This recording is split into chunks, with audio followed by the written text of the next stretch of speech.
Welcome back, comrades. So let's talk about how you can create your own enemy versus enemy mode, or you can basically try out your own custom enemy versus enemy with the different stats. Let's say 1080k, 500 HP or some stuff according to your wish. It's pretty simple and I'm going to explain you as simply as possible. First you need a desktop where you can actually start working on your project. Then click on your menu and you will get this particular option, My Miliastra Wonderland. Click on it. And now create your own new project if you want to. If you have already created it, create a new one. It's not that hard, mate. Just click on this particular button. I actually created 2 of my projects and uploaded them. One of them is aura farming, which surprisingly more people have played.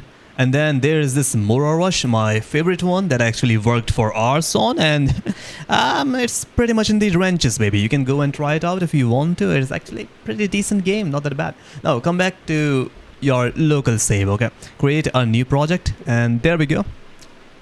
It's loading. It's still loading. It's almost loaded. Oh, there we go. Your project is ready for you to actually work on. And as you can see, there are 4 main options at the top that you can actually select, and I'm going to just give you a very small introduction to every single one of them. I'm going to make it quick. So here we go, terrain editing. Here you can basically change your terrain, place these blocks. For me, I actually like to level them out.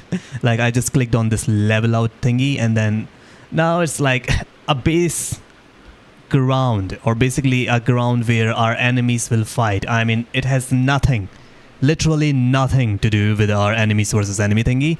You can place it if you like. You don't necessarily have to place it. It just looks nice. Okay, now since we are done with it, click on the cross and boom, your ground is ready. Training grounds or whatever. Now object placement. You can place your objects which you have created customly or that are already available. Like you can see here, prefabricated objects, dynamic units, static units. You don't even need to go into too much details here. Now here you can create your own custom object with some custom characteristics. Again, we are not going to go into too much details here. Then the character thingy, you can give them some custom thingies. For example, some custom skill, something custom, something custom HP or some stuff. We're just going to go for enemies versus enemies. Come here, click on the second thingy, entity placement.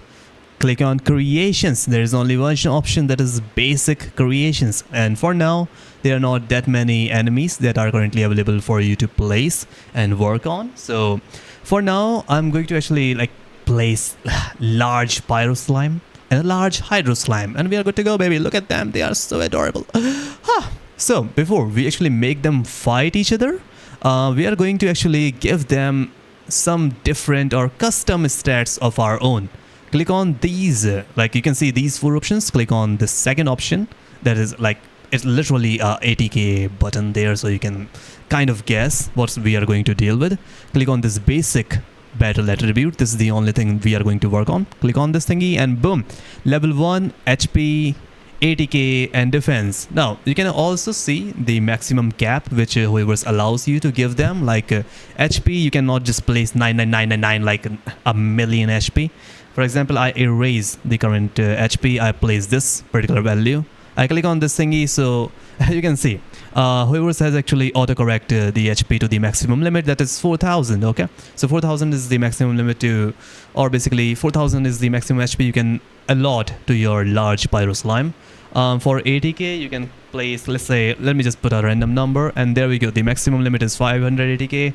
For defense you can place again a random number and it will autocorrect to 2000 defense. Okay, so there we go, our large pyro slime is ready.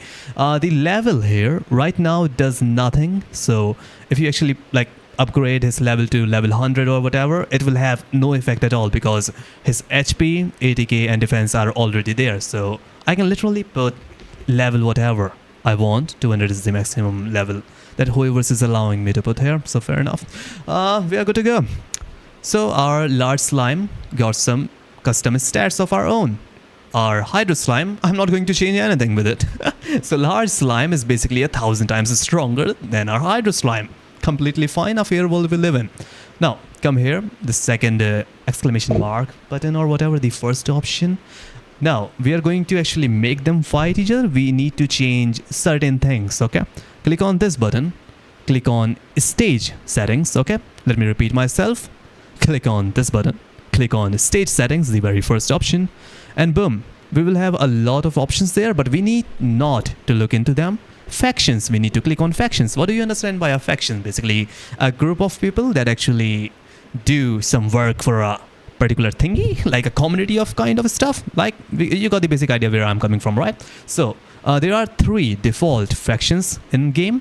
The first is the player faction, then the object faction, and then there is this creation faction. All right, so object faction, you can basically put objects there. So like for example, you can see in creation faction there are currently 2 of these thingies. Why? Because we have just placed a hydro slime and a pyro slime rare, right? So they both are in creation faction, so they will basically not fight each other right now. Okay, you can also create your own custom faction, like I've created the 4th faction, so it is a completely different thingy, right? So I created a different 4th faction. You can create that, or you can basically use object faction because we have not placed any object right now. So for me, I'm just going to create a 4th faction and going to use that, right? Now the thing we are now going to do is that actually set relation between different factions. For example, player faction. Player faction is basically us, the players that are actually going to play the game. If you're going to play the game and you want them to actually not attack you, you need to send a signal to them that you are friendly with them. Okay, so send relations with them friendly. Okay, you are friendly towards them and they are friendly towards you, so neither you can attack them and neither they can attack you.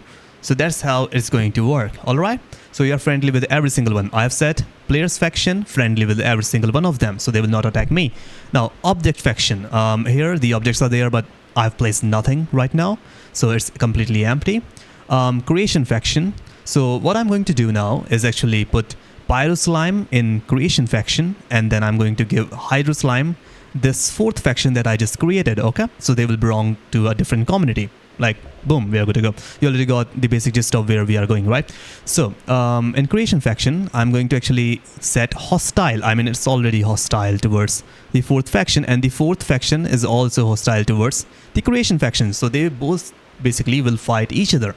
But right now they both the pyro slime and hydro slimes are not a part of the 4th faction. They both belong to the creation faction here. Okay, and now to summarize the whole thingy, the creation faction and the faction, the 4th one that I just created, are hostile towards each other, so they both will fight each other. All right, right now none of the slime actually belong to this faction that we just created, so they both are friendly towards each other. But what we are going to do now is come to the hydro slime, click on the faction option and select our faction. I selected the 4th faction for the hydro slime, and for the pyro slime, the faction is the creation faction. Okay, so pyro slime belongs to the creation faction, whereas the hydro slime belongs to this 4th faction that I just created, and both of them are hostile towards each other. So what will happen when we actually enter the game? They both are hostile towards each other, so they will attack each other. Okay, and now since I just don't want to repeat this entire process for every single entity that I create in the future, so I'm going to just CTRL-C, CTRL-V. I just popped out another hydro slime, and look at that. He also belongs to the faction because it's actually the copy. It's just a duplicate of the previous one. I mean, you obviously know how CTRL-C and CTRL-V works, right? So it also again has the same stat as our hydro slime here. Okay, then I come to the pyro slime. I do again CTRL-C, CTRL-V. There we go. The pyro slime is ready. The 2nd pyro slime. Okay, so now I'm going to just place another pyro slime here. And now before we start, we actually need to look at the area of action, where basically if I place my character here, the pyro slime actually comes in the area or domain of my hydro slime. So my hydro slime will react and actually attack the pyro slime. But if he is actually like out of the area, none of them will attack each other. All right, so let me just bring them closer. There we go. You can also like increase the size of this effective area to your wish, but again we are not going to customize too much stuff. And now that we are ready, click here, click on test play, and then direct upload. You can render if your project is like very big, you have created some sort of very big game. You can click on render because that's a lot of times better. If you don't render your game, then it creates some problem or stuff. Look at my character, her name is Villainous, by the way. And there we go. Pyro Slime versus Hydro Slime. I guess who will win? Haha, they got evaporated. That was a joke, by the way. Laugh for fuck's sake. Now, you might be wondering why the game is not over, since Hydro Slimes are just eliminated. They have been erased. The thing is that we actually have not set a parameter for when the game will end. So the game will not end at all, even if like I just jump out of boundary or some stuff. So we actually have to like leave it, abandon the challenge. It will be noted as incomplete. So for you to actually complete the game, or like for it to display a victory kind of text, you have to actually work on node graph or some stuff, which is like a bit complex. So I'm not going to go into that thingy. Just come here, click here, create your own node graph. I come here and then I can select any kind of customization that I want. So execution node, there are 168 of that kind of nodes. So you might be wondering what they actually mean and what you can do with these nodes. You don't need to learn about it. For you to actually like fight enemies versus enemies in a simple way possible, you just need to do as I just did. Okay. There's also a fun little thing that I will like to show you guys. If you are free, that is, like, it's nothing complicated, okay? It's just pretty easy. Click on meat, let's say, okay? Okay, so we have selected meat, okay? And click on this thingy, switch mode, select zoom, okay? We have selected zoom, click at the middle, and then, there we go. A big piece of meat. It looks so hilarious, like, in it. A meat bigger than the slimes themselves. Holy fudge. I was laughing my ass off when I actually saw this thingy in game. Okay. Now I can obviously move this meat around. My meat is so big. I love it. Okay. You can rotate this thingy. Like, it's so hilarious. I just love how we can just customize a lot of stuff. So you can go and then have fun with your project however you like. And I hope you enjoyed the video. Thanks for watching. Bye-bye, boys.